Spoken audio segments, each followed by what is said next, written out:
40-е годы XX века. Советский Союз. Крупнейшее государство мира. На 1/6 территории суши проживает почти 300 миллионов человек. Представители 128 национальностей. Говорит Москва. С началом Великой Отечественной войны все народы СССР вступают в ожесточенную борьбу с фашистскими захватчиками.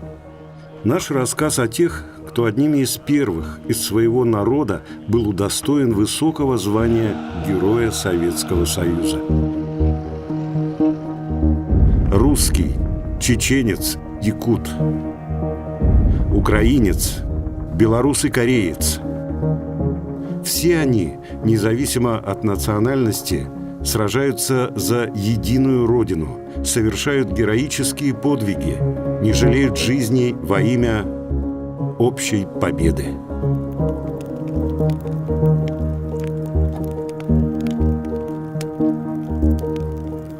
Фильм 3.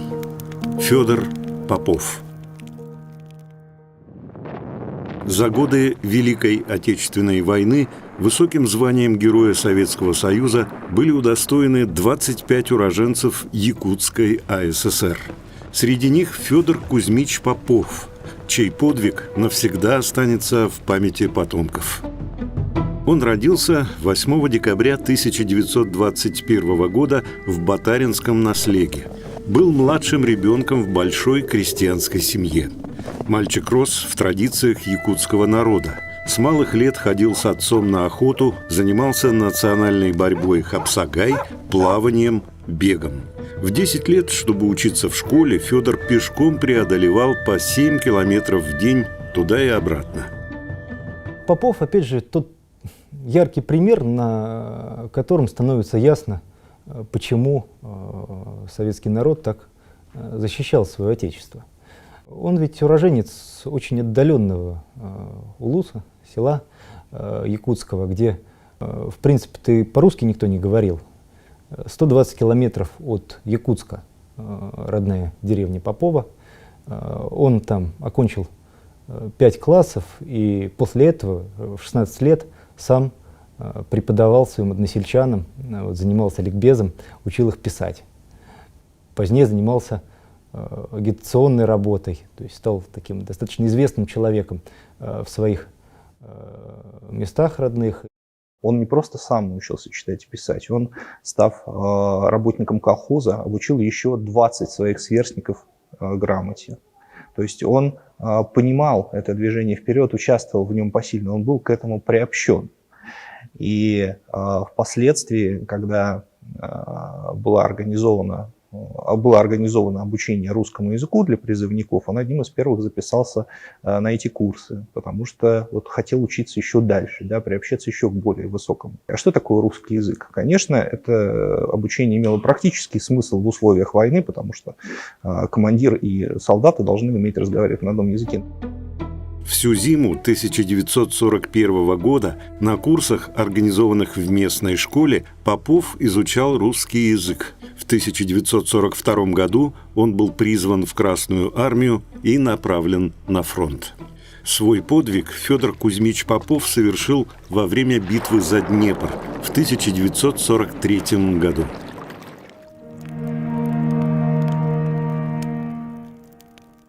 Идеологемой того времени в гитлеровской Германии был Восточный вал.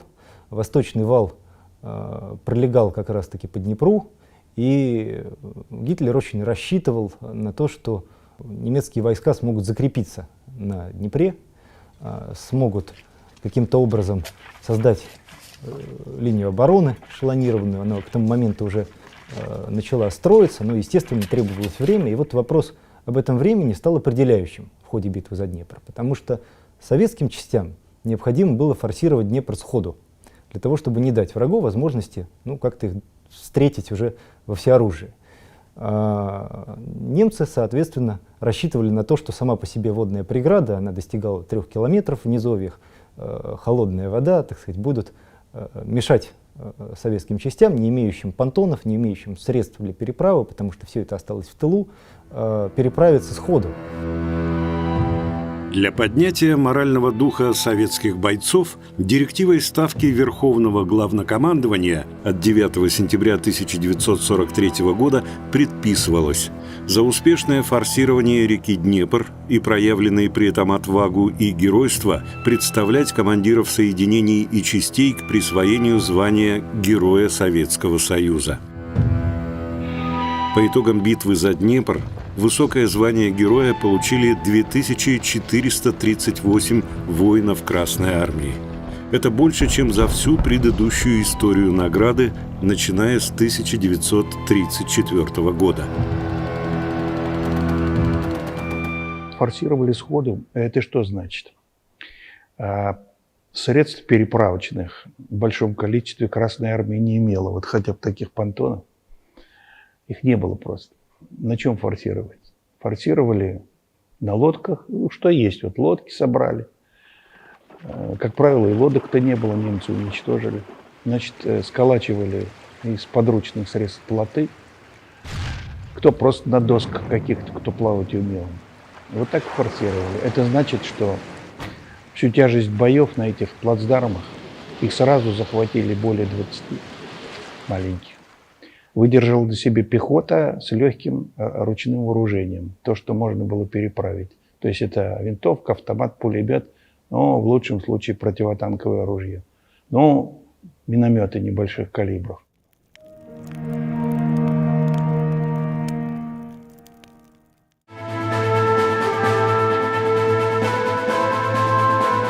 Когда предрассветный туман накрыл широкий Днепр, красноармеец Федор Попов одним из первых в полку бросился в ледяную воду, чтобы переправиться на вражеский берег.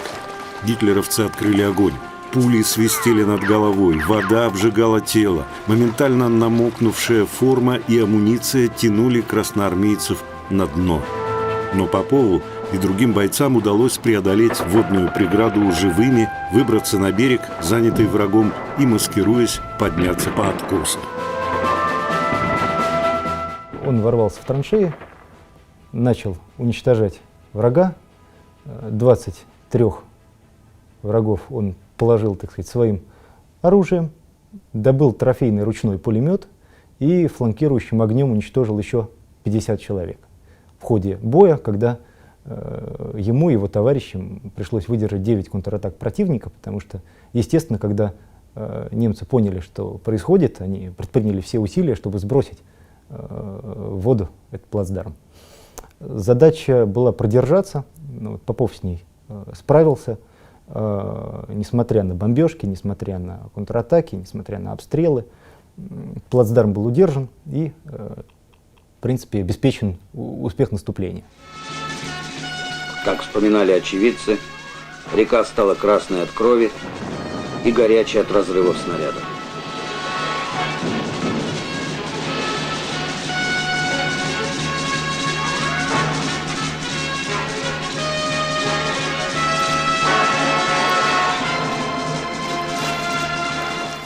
Бойцы 7-й гвардейской армии Степного фронта генерала Конева первыми форсировали Днепр южнее Кременчуга.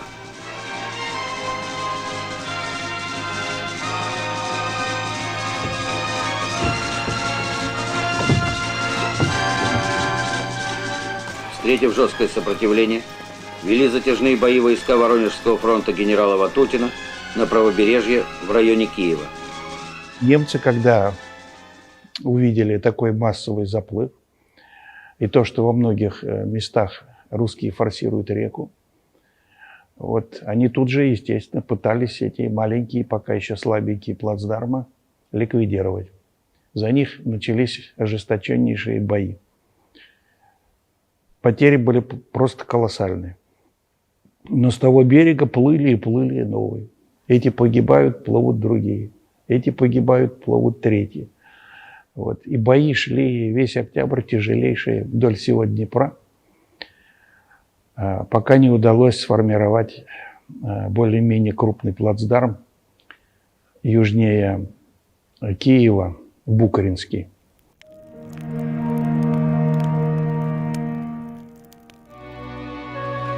После форсирования Днепра в течение недели Попов участвовал в ожесточенных боях по освобождению правобережной Украины. 11 октября 1943 года он получил тяжелое ранение и спустя 2 дня скончался в медсанбате. Федор Попов был захоронен в братской могиле на окраине деревни Деражичи Гомельской области, Белоруссии. Он же, когда уходил из своего родного селения, по традиции сделал столб из дерева, деревянный столб, и воткнул его в землю для того, чтобы, когда вернется, сделал бы на нем отметину.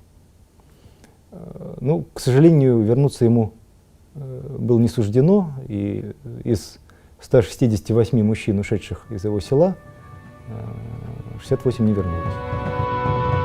Указом Президиума Верховного Совета СССР 15 января 1944 года Федору Кузьмичу Попову за форсирование Днепра и проявленное мужество и героизм было посмертно присвоено звание Героя Советского Союза.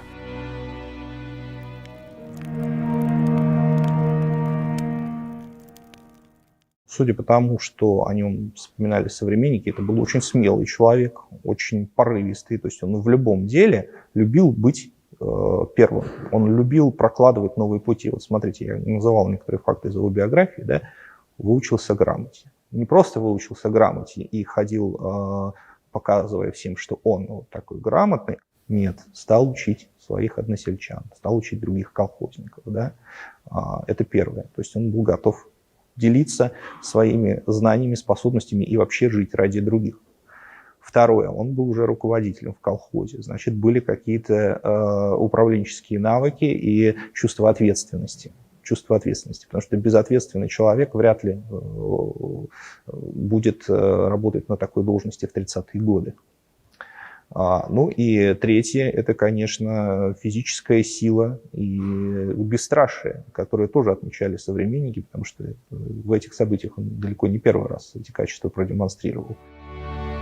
В память о Попове, первом якуте, удостоенном звания Героя Советского Союза, его земляки начали сбор средств на строительство танковой колонны.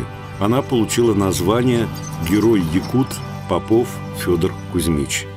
Даже после своей гибели прославленный сын якутского народа остался в боевом строю и громил фашистов вплоть до окончательной победы.